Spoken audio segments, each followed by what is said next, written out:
All right, regardless of one's religious affiliation, the holiday season often inspires feelings of warmth, joy, and belonging. But for some people, this time of the year evokes feelings of loneliness, stress, even anxiety. Especially vulnerable to feelings like this are children.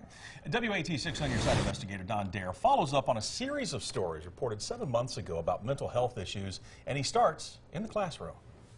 So I'm just curious, what is the first thing that comes to your all's mind whenever you hear the words mental health? The rather serious question was directed to 7th graders at the Episcopal School of Knoxville. But I'm going to give you guys a definition just so we're all on the same page. The instructor, Aaron Bennett, is a trained clinical mental health counselor.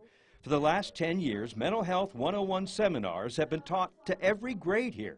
So your mental health is 3 things. It is your thoughts. The kids were told mental health depends on thoughts, emotions, and behavior.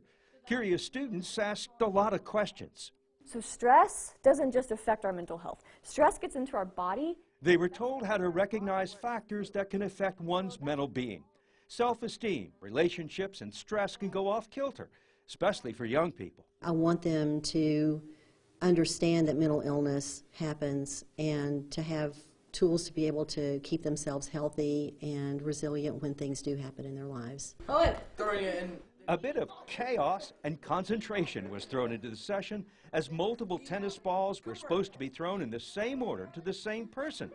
But it didn't always work out that way. A good lesson in stress management.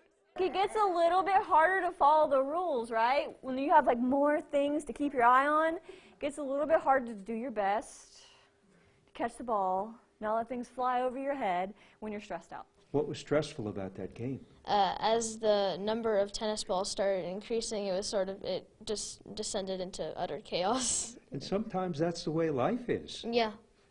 So how do you deal with it? You can deal with it by, you can talk to someone. That's a really good way to do it. Have you had trouble falling asleep or staying asleep? No. One way for adults to learn about mental health is by answering a series of questions online.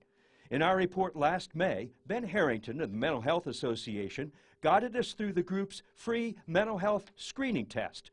By answering questions in 9 categories, you can get an idea of whether or not you should seek professional help. We returned the other day to learn how many people voluntarily were screened. Usually in May of every year, we screen about 125 people. May of 17, we screened 127. May of 2018, with WATE's help, we screened 506 people. That's an increase of 300%. What the screenings do is they help folks who never were getting help before realize they do have a need. Starting on a treatment path is so important.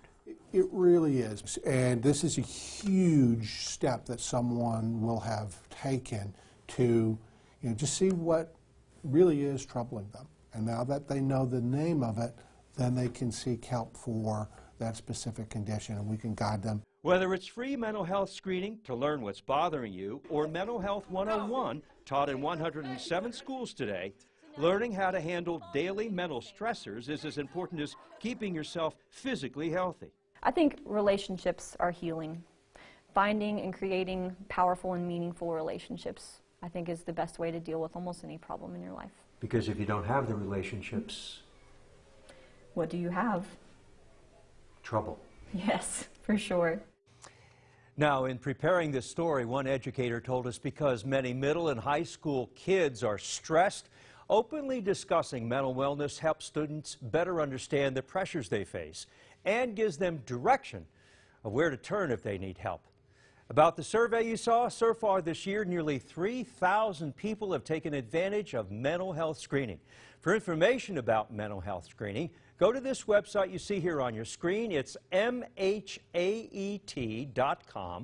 That's the Mental Health Association of East Tennessee, and look for the screening tab. And Bo and Kristen, Mental Health 101 started way back in 2000 with 2 schools. Wow. And now it's taught from Chattanooga through Knoxville up to Johnson City. I know you mentioned over 100 now schools impacted by this. Yeah. Wow, my Valuable goodness. information there. Screening is very important. Yes, it is. Thank you so much. If you have a consumer question for Don, send him an email, ddare@wat.com. Call his 6 on Your Side hotline. That's another option for you. The number there, 865-633-5974.